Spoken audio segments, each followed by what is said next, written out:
حضرت عمر رضی اللہ تعالی عنہ کعبے کا طواف کر کے حجر اسود کے سامنے آ کے کھڑے ہو گئے اور اس کو خطاب کر کے کہنے لگے، اے حجر تو ایک پتھر ہے،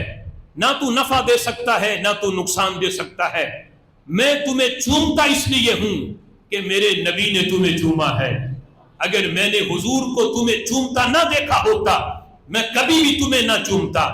تیرے ساتھ ہماری نسبت صرف اس وجہ سے ہے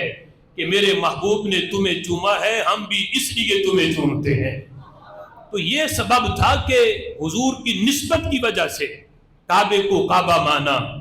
میرے امام کہتے ہیں، طیبہ نہ صحیح افضل مکہ ہی بڑا ظاہر،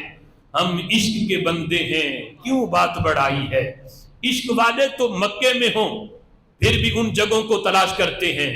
ہمیں وہ جگہ مل جائیں جن جگہوں کو نسبت حضور سے ہے۔ یعنی مکہ مکرمہ میں بھی آ کے جو ضروری کام ہے کہ اگر عمرے کی نیت سے گئے ہیں، طواف کر لیا، پھر یعنی عمرہ مکمل کیا، تو اب عاشق کے دل کے اندر تڑپ یہ ہوتی ہے کہ میں ان جگہوں پہ جاؤں جن جگہوں پہ میرے محبوب کے قدم لگے ہیں، اور وہ غار حرا اور وہ غار ثور، اتنا کٹھن اور طویل سفر کر کے مشکلات کو برداشت کر کے ایک عاشق وہاں پہنچتا ہے۔ سبب یہ ہے کہ یہ وہ جگہ ہیں جہاں میرے محبوب نے اپنا وقت گزارا، یہ وہ جگہ ہیں جن پہ محبوب کے قدم لگے، جن جگہوں پہ نبی پاک علیہ الصلوۃ والسلام نے سجدے کیے۔